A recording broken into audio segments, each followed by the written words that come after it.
Hi friends, कैसे हैं आप लोग। उम्मीद करते हैं बहुत ही अच्छे होंगे। दोस्तों, एक इम्पॉर्टेंट इन्फॉर्मेशन है जो कि केंद्रीय विद्यालय संगठन आगरा उत्तर प्रदेश से रिलेटेड है। जी हाँ दोस्तों, मैं बता दूं कि आगरा में जो केबीएस की विद्यालय संचालित होती हैं वहाँ पे दोस्तों संविदा आधारित वैकेंसी आई है, जिसमें पीआरटी हो गया, टीजीटी हो गया, पीजीटी हो गया, बाल वाटिका हो गया, कंप्यूटर का हो गया, योगा का हो गया और भी दोस्तों इसमें पद हैं वो आए हुए हैं। तो जो भी इच्छुक हैं आवेदन कर सकते हैं। इस वीडियो में दोस्तों हम लोग इसी पे चर्चा करने वाले हैं कि वेतन कितना दिया जाता है, योग्यता क्या मांगी गई है, आयु क्या होनी चाहिए आवेदन करने के लिए, चयन प्रक्रिया क्या है। यानी कि दोस्तों इस भर्ती से रिलेटेड आपको संपूर्ण जानकारी मिलने वाली है। और दोस्तों मैं हमेशा से कह रहा था कि फरवरी में बहुत वैकेंसी आपको देखने को मिलेगी, संविदा आधारित हो या स्थायी हो। तो उसी क्रम में दोस्तों आप लोग देख रहे होंगे कि केंद्रीय विद्यालय हो गया या कस्तूरबा गांधी बालिका विद्यालय हो गया, वहाँ पे दोस्तों वैकेंसी बैक टू बैक आ रही है। इतना दोस्तों आपको वैकेंसी देखने का मिलेगा संविदा आधारित कि आप कई जगह का तो फॉर्म ही नहीं अप्लाई करेंगे। तो उसी क्रम में दोस्तों ये आगरा का आया हुआ है, तो जो भी इच्छुक है आवेदन कर सकते हैं। तो चलिए देख लेते हैं क्या क्या चीज़ें इसमें है डिटेल से। दोस्तों ये रहा आप लोग की स्क्रीन पे वो नोटिफिकेशंस, इसमें कुछ चीज़ें हैं। सबसे पहले आप लोग उसको देख लीजिए। जैसे दोस्तों आपको यहाँ पे दिख जाएगा जो विद्यालय है आगरा में, उसका नाम है। यहीं पे दोस्तों आपको जाना है इंटरव्यू के लिए, तो इसलिए दोस्तों इस नाम को जानना आपको ज़रूरी है। अब जैसे दोस्तों इसमें क्या है, अब इसमें देखेंगे तो इंटरव्यू और डेमो के माध्यम से जो है दोस्तों इसमें चयन होता है। सामान्यतः इंटरव्यू होता है, लेकिन दोस्तों इसमें डेमो भी लिया जा सकता है टीचिंग का। तो इस चीज़ को आप लोग ध्यान दीजिएगा। और जैसे दोस्तों आप लोग देखेंगे तो जो इंटरव्यू डेमो होगा इसमें वो 15 फरवरी हो गया और 16 फरवरी हो गया। सुबह 10 बजे से दोस्तों ये इसका आयोजन किया जाएगा इसी विद्यालय पे जो पहले बताया हूँ। और इसमें जो है डेमो में क्या होता है दोस्तों, बाकायदा वाइट बोर्ड रहता है। तो उसमें जो है दोस्तों हो सकता है कोई टॉपिक भी दे दें, आपको पढ़ा के बताइए कैसे क्या है। लेकिन इंटरव्यू भी होता है दोस्तों, इस चीज़ को आप लोग तैयारी करके प्रिपरेशन के साथ जाइएगा, क्योंकि फर्स्ट इम्प्रेशन जो होता है वही लास्ट इम्प्रेशन होता है। यदि दोस्तों आप वहाँ पे जो भी आपका इंटरव्यू होगा 10 मिनट 5 मिनट जो भी होगा, यदि उसमें दोस्तों आप अभी तक का जितना भी तैयारी किए हैं उसमें सब कुछ दे देते हैं, सबसे अच्छी उसमें जो परफॉर्मेंस रहेगी उसी के माध्यम से दोस्तों आपका इसमें जो है चयन हो जाएगा। अब चलिए देख लेते हैं डिटेल्स में कितनी सैलरी है और भी कुछ महत्वपूर्ण चीज़ें और इम्पॉर्टेंट चीज़ है दोस्तों। इसमें जो आयु मांगी जाती है न्यूनतम जो है 18 वर्ष होनी चाहिए। इस चीज़ को भी आप लोग ध्यान दीजिएगा। तो चलिए दोस्तों इसी से रिलेटेड कुछ और भी चीज़ें हैं, आगे देख लेते हैं। दोस्तों आगे इन्फॉर्मेशन आप लोग की स्क्रीन पे ये रहा, आप लोग देख लीजिए।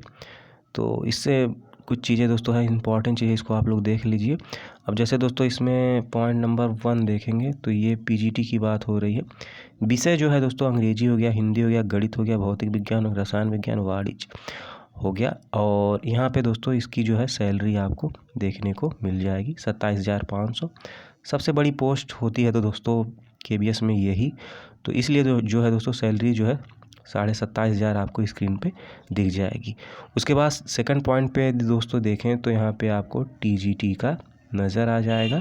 टीजीटी में जो है दोस्तों ज़्यादा सब्जेक्ट नहीं है, लेकिन दोस्तों जिसके पास योग्यता है गणित विज्ञान में वो जा सकते हैं। और इनमें जो सैलरी है दोस्तों ये आपको यहाँ पे देखने को मिल जाएगी 26,250। पीआरटी की बात करें दोस्तों, जो प्राइमरी टीचर होते हैं उनके लिए है और 21,250 सैलरी है यहाँ पे। और इन सभी का जो है दोस्तों इंटरव्यू जो है 15 फरवरी को होगा। तो 15 फरवरी की तैयारी करने वाले इसमें जा सकते हैं। और इम्पॉर्टेंट चीज़ ये है दोस्तों, जैसे मान लीजिए आपके पास योग्यता है पीआरटी का, टीजीटी का, पीजीटी का, तीनों है या 2 का है, तो दोस्तों इसमें एक ही आवेदन फॉर्म को फिलअप करके आप मत लेके जाइएगा, इसमें अलग अलग लेके जाइएगा, क्योंकि अलग अलग वहाँ पे मांगा जाता है। तो इस चीज़ को आप लोग ध्यान दीजिएगा। कुछ और भी पद हैं आगे, चलिए उसे भी मैं आपको दिखा दूँ। दोस्तों आगे इन्फॉर्मेशन कुछ इस प्रकार से है जो कि उसी भर्ती से रिलेटेड है। आगे देखेंगे तो यहाँ पे दिख जाएगा चीज़ें। इसमें दोस्तों आप लोग देखेंगे तो कुछ चीज़ें हैं, मैं आपको बता दूँ। यहाँ पे आप लोग देख सकते हैं, जैसे दोस्तों खेल प्रशिक्षक का हो गया, और जैसे इसमें है क्या दोस्तों, फुटबॉल हो गया, ताइक्वांडो हो गया, जूडो हो गया, टेबल टेनिस हो गया, बैडमिंटन हो गया, इसके लिए है ये। और आर्ट एवं कला क्राफ्ट के लिए होता जो है दोस्तों शिक्षक के लिए, प्रशिक्षक के लिए वो है योग प्रशिक्षक हो गया। और पीआरटी संगीत का हो गया, नृत्य प्रशिक्षक का हो गया, बाल वाटिका शिक्षक का हो गया। तो इनकी जो सैलरी है जो है दोस्तों वो है 21,250। आप लोग यहाँ पे देख सकते हैं। ये जितने भी चीज़ें हैं दोस्तों एक तरीके से कहा जाए ये शैक्षिक पद माने जाते हैं। और साथ में दोस्तों कंप्यूटर अनुदेशक हो गया, स्पेशल एजुकेटर हो गया, नर्स हो गया, उनका जो है दोस्तों आप लोग देखेंगे सैलरी तो आपको यहाँ पे चीज़ें दिख जाएगी। ये जो है दोस्तों इनका जो है प्रतिमाह के हिसाब से रहता है, लेकिन जो नर्स है वो जो आपको प्रतिदिन के हिसाब से आपको यहाँ पे देखने को मिलेगा। इस चीज़ को आप लोग ध्यान दीजिएगा। 750 प्रतिदिन नर्स को दिया जाता है। और इनका जो इंटरव्यू होगा दोस्तों वो 16 फरवरी को होना है।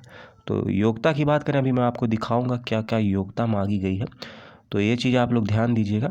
और जैसे दोस्तों यहाँ पे स्पष्ट रूप से मेंशन किया गया है कि कहाँ से आप लोग आवेदन का प्रूफ है डाउनलोड कर सकते हैं, तो यहाँ से आप लोग विज़िट करके इसको प्राप्त कर सकते हैं। और इसमें कुछ और चीज़ें हैं दोस्तों, जैसे आप लोग इंटरव्यू में जाइएगा तो एक आईडी प्रूफ भी आपने साथ लेके जाइएगा। साथ में दोस्तों फ़ोटो भी होना चाहिए, तो इस चीज़ को भी आप लोग ध्यान दीजिएगा। अब चलिए देख लेते हैं क्वालिफ़िकेशंस क्या मांगी गई है पद के अनुसार। दोस्तों आगे इन्फॉर्मेशन कुछ इस प्रकार से है। सबसे पहले बात कर लेते हैं दोस्तों पीजीटी का। और इसमें जो क्वालिफ़िकेशंस है दोस्तों वो पीजी में आपके 50% होने चाहिए, इस चीज़ को मेंशन किया गया है। और साथ में दोस्तों जिस सब्जेक्ट से आप लोग आवेदन कर रहे हैं वो सब्जेक्ट जो है दोस्तों आपका पीजी में होना चाहिए। तो ये पॉइंट नंबर 1 हो गया दोस्तों। और साथ में दोस्तों आपके पास बीएड भी होना चाहिए, तभी आप लोग इसमें एलिजिबल हैं। और टीचिंग के लिए दोस्तों आप टीचिंग में सक्षम हैं, चाहे हिंदी हो या इंग्लिश मीडियम पढ़ाने में, तो ये भी एक इम्पॉर्टेंट पार्ट होता है केवीएस का।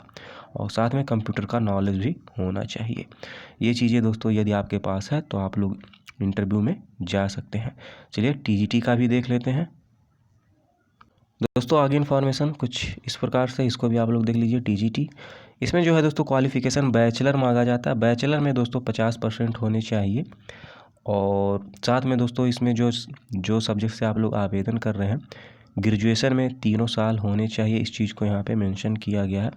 जैसे मान लीजिए संस्कृत से आवेदन कर रहे हैं, जबकि संस्कृत जो है सब्जेक्ट नहीं है, लेकिन दोस्तों जो भी चीज़ें हैं, अब जैसे मान लीजिए साइंस का है तो साइंस का दोस्तों आपको यहाँ पे दिख जाएगा। बॉटनी हो गया, जूलॉजी हो गया, केमिस्ट्री हो गया, तो इससे जो है दोस्तों आपका ग्रेजुएशन होना चाहिए। और साथ में दोस्तों इसमें सीटेट भी पास होना चाहिए। पॉइंट नंबर यहाँ पे आप लोग दिखेगा, तो इस चीज़ को आप लोग देख लीजिए। सीटेट जो है पेपर 2 6 to 8 जो होता है वो पास होना चाहिए। अब इसमें भी कई लोग कमेंट करते हैं 82+ है तो क्या जा सकते हैं, तो जो कैटेगरी वाइज होते हैं आरक्षित वर्ग के वो जा सकते हैं, लेकिन जनरल जो है दोस्तों उनको 90+ चाहिए। इस चीज़ को आप लोग ध्यान दीजिएगा। और इम्पॉर्टेंट चीज़ें ये है दोस्तों कि अपेयरिंग वाले नहीं होते हैं, एलिजिबल नहीं माने जाते हैं। तो जो इसके पास कंप्लीट क्वालिफ़िकेशंस है वही इसमें जा सकते हैं। और बीएड भी दोस्तों इसमें होना चाहिए। टीचिंग में हिंदी इंग्लिश पढ़ाने में योग्यता हो और साथ में कंप्यूटर का नॉलेज होना चाहिए। चलिए दोस्तों पीआरटी का देख लेते हैं। दोस्तों पीआरटी की क्वालिफ़िकेशंस आप लोग की स्क्रीन पे ये रही, इसको भी आप लोग देख लीजिए, यहाँ पे आपको दिख जाएगा। इसमें जो है दोस्तों 50% होने चाहिए ग्रेजुएशन में। और साथ में दोस्तों प्राइमरी का जो टेट है आपके पास होना चाहिए बीएड के साथ। माफ़ी चाहता हूँ, इसमें बीएड नहीं मांगा जा रहा, केवल इसमें बीटीसी वाले आवेदन कर सकते हैं। यहाँ पे दोस्तों आप लोग देख लीजिए बताया गया है डिप्लोमा 2 ईयर्स, तो उनके लिए केवल है, क्योंकि आप लोग जानते हो कि बीएड को जो है सुप्रीम कोर्ट के द्वारा प्राइमरी से बाहर कर दिया गया है। तो इसमें केवल और केवल जो बीटीसी हैं, डीएलएड जिसे कहा जाता है, वो आवेदन कर सकते हैं। और इसमें जो है दोस्तों सीटेट भी मांगा जाता है प्राइमरी लेवल का। आप लोग यहाँ पे देख लीजिए, मैं आपको दिखा भी दूँ तो यहाँ पे सीटेट भी होना चाहिए। और हिंदी इंग्लिश में टीचिंग का आपको नॉलेज हो पढ़ाने में, और कंप्यूटर का ज्ञान भी होना चाहिए। तो ये चीज़ें हैं दोस्तों पीआरटी के लिए क्वालिफ़िकेशन। आप लोग के मन में प्रश्न है तो कमेंट करके भी पूछ सकते हैं। कुछ और भी क्वालिफ़िकेशंस हैं जो है दोस्तों आपको मैं दिखा दूँ, समय ज़्यादा लग गया बताने में। तो यहाँ पे दोस्तों म्यूज़िक के लिए है, आप लोग देख लीजिए, यदि योग्यता रखते हैं तो जा सकते हैं। कुछ और भी क्वालिफ़िकेशंस हैं, चलिए उसे भी मैं आपको दिखा दूँ। दोस्तों आगे इन्फॉर्मेशन आप लोग स्क्रीन पे देख सकते हैं, क्या क्या क्वालिफ़िकेशंस मांगी गई है, सब कुछ देख लीजिए, स्क्रीनशॉट ले लीजिए। और इसका पीडीएफ जो है दोस्तों KBS की जो वेबसाइट है आगरा की ऑफिशियल डिस्ट्रिक्ट वाइज, वहाँ से भी दोस्तों इसे आप प्राप्त कर सकते हैं और डिटेल में इस चीज़ को आप लोग समझ भी सकते हैं। योगा का यहाँ पे हो गया, स्पोर्ट कोच का हो गया, यहाँ पे भी दिखेगा आर्ट कोच, डांस का हो गया दोस्तों, नर्स का हो गया। तो जितने भी चीज़ें हैं क्वालिफ़िकेशन आपकी स्क्रीन पे है, योग्यता रखते हैं। तो दोस्तों इसमें जाइए, क्योंकि इसमें कहीं ना कहीं आपको एक्सपीरियंस भी मिलेगा। क्योंकि दोस्तों हो सकता है कि आपको KBS का जो स्थायी वैकेंसी होती है वो भी देखने को मिले, तो किस प्रकार से इंटरव्यू होता है तो उससे कुछ ना कुछ दोस्तों आप लोग सीखेंगे भी। ज़रूरी नहीं है दोस्तों कि इसमें सभी का चयन हो जाए, जो विशिष्ट होंगे उन्हीं का चयन होता है। तो इसलिए दोस्तों प्रयास करिए, इंटरव्यू में जाइए, कोई पैसा नहीं लगता है इसमें। तो इस चीज़ को ध्यान में रखते हुए जिसके पास क्वालिफ़िकेशन है वो इंटरव्यू में जा सकते हैं। आपके मन में कोई प्रश्न है तो कमेंट करके भी पूछ सकते हैं। ये दोस्तों वीडियो अच्छी लगी हो तो एक लाइक कर दीजिएगा। अंत तक देखने के लिए बहुत बहुत धन्यवाद, आभार, जय हिंद।